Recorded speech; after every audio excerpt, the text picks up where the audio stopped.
Olá!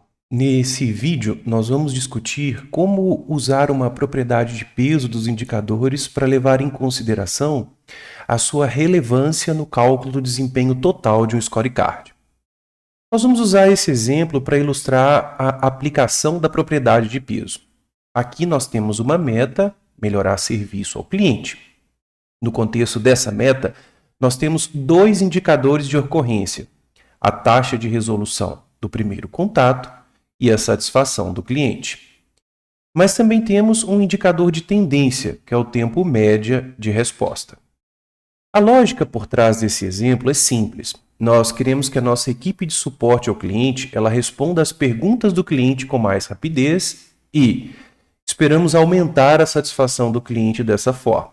Mas também nos preocupamos com a qualidade das respostas, por isso nós queremos resolver a maioria das dúvidas durante o primeiro contato. A questão é como calcular a evolução resultante no contexto do objetivo, melhorar o serviço ao cliente? Não levamos em consideração o indicador de tendência, já que ele mostra o nosso esforço.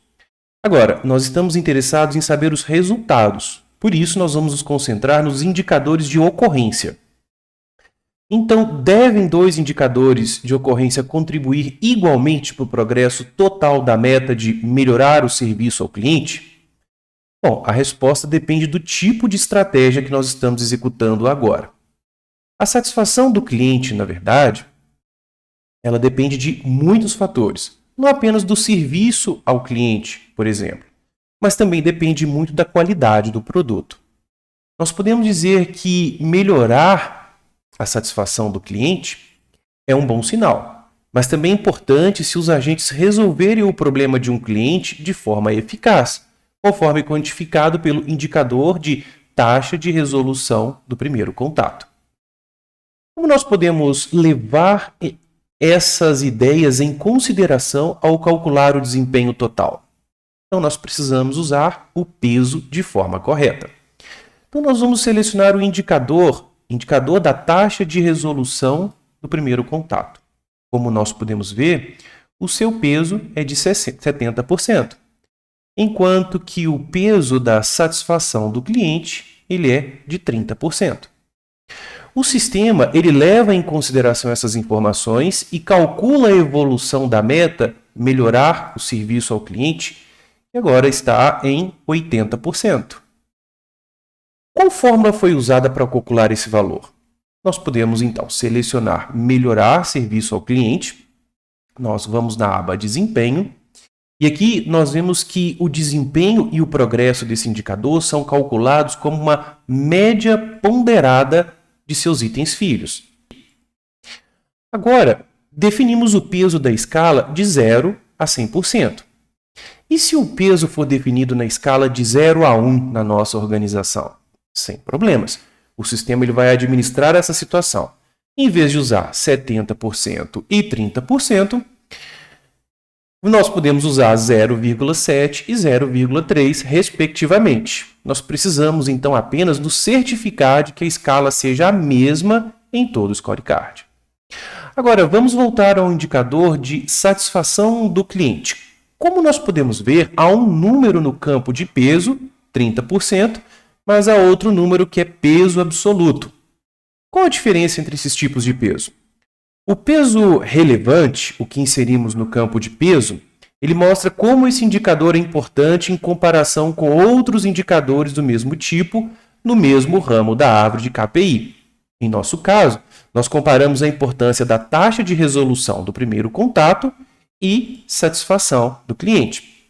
O peso absoluto ele é calculado usando o peso do item, o peso de seu item pai, melhorar serviço ao cliente, e o peso do pai, que é a perspectiva do cliente nesse caso.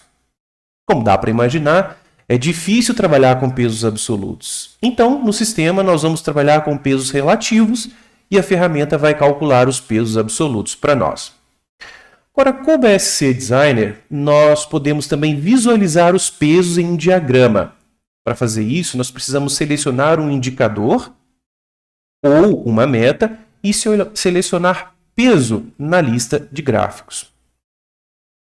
Se nós estivermos interessados em aprender mais sobre as nuances do cálculo, nós podemos clicar no símbolo de interrogação e conferir o artigo sobre o assunto. Além de calcular o desempenho total do scorecard, existem algumas outras aplicações práticas do peso no BSC Designer Online. Vamos mudar para a aba Análises. Existe uma análise chamada de peso absoluto. Usando esse tipo de análise, nós podemos ordenar os indicadores pelo peso absoluto.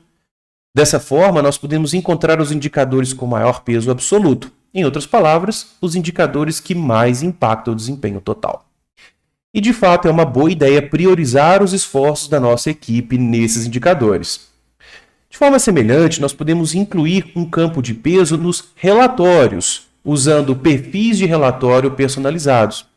Dessa forma, nós podemos mostrar o peso do indicador em uma coluna separada. É assim que a propriedade de peso do indicador ajuda a explicar a contribuição de um indicador para o peso geral e desempenho geral.